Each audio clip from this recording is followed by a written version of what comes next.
Амалдар ниетке жараша дейт. Умар радиаллаху анху айтат, пайгамбарыбыз саллаллаху алейхи вассаламдын айтканын уктум дейт. Иннамал аъмалу бинният. Амалдар ниетке жараша дейт. Келе жаткан Рамазанда кандай ниеттерди кылып атасыз? Же эч кандай ниети жок, даярдыгы жок эле отурасызбы? Келиңиздер анда Рамазанга чогуу ниет кылалы. Анда эмесе, биринчи ниет хатмул Кур'ан. Куранды хатым кылып, башынан аягына чейин окушту ниет кылыңыз. Эгер колуңуздан келсе, бир канча жолу хатым кылганга ниет кылыңыз. Эгерде сиз Куранга түшө элек болсоңуз, Куран окуй албай турган болсоңуз, араб тилин алиф, ба, та, са деп башынан баштап окуп, ушул Рамазандын ичинде Куранга түшүп калышты ниет кылыңыз.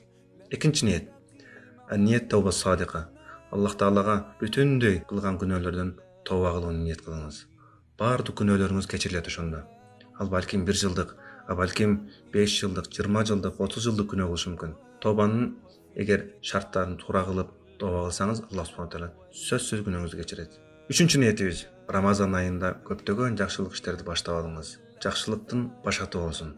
Диний ибадаттар болобу, балким дүйнөбүй иш болобу, айтор кандай иш болсо дагы жакшы иштерди ушул айда баштаңыз. Бул айда Аллах Таала өзүнүн берекесин жаадырган, рахматын жаадырган ай. Аллах Таала сөзсүз береке берет.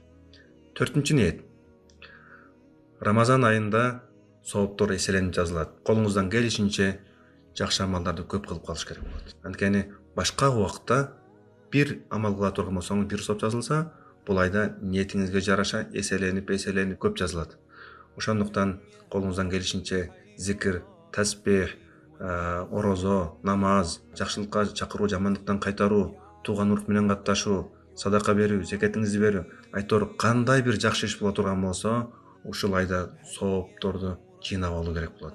Аллах Тааланын деңизине кичинекей бир чака менен барбастан, тоодой бир соопторду алууга ниет кылыңыз.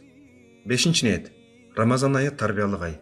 Ушул айда кулк мүнөзүңүздү дагы жакшыртууга бир өзүнчө мүмкүнчүлүк. Анткени хадисте айтат, эгерде сен бирөө тилдей турган болсо, Аллахумма инни саим, Аллахым мен орозомун деп айтып кой дейт.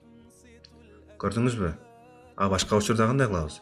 Башка учурда сөгө турган болсо, же жаман бир сөз айта турган болсо, өзүң ошондой деп туруп, андан эки эсе өтүп туруп жооп беребиз. А бирок Рамазан бизге эмнени үйрөтөт? Кантип тарбиялайт бизди? Мен орозомун деп гана жооп берип кой дейт. Бир ай ичи ушундай бир өзүбүздү тарбиялай турган болсок, албетте кулк мүнөзүбүз дагы жакшы жакка өзгөрөт.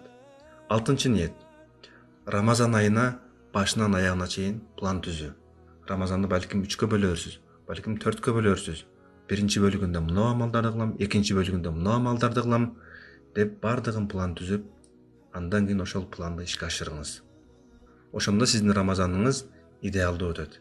Амалдар ниетке жараша дейт. Ошондуктан жакшы ниеттерди кылыңыз, ниеттерди жазыңыз, андан кийин ошол ишти аткарууга киришиңиз. Аллах субхана таала бизди ниетибизге жеткизген болсун, жана ошондой эле жаман, арам ниеттерден алыс кылган болсун. Аллах таала өзү орозого жеткизсин. Орозодо жакшы амалдарды кылып калышка, тоодой соопторду алып калышка өзү тауфик берген болсун. Ассаламу алейкум ва рахматуллахи ва баракатух.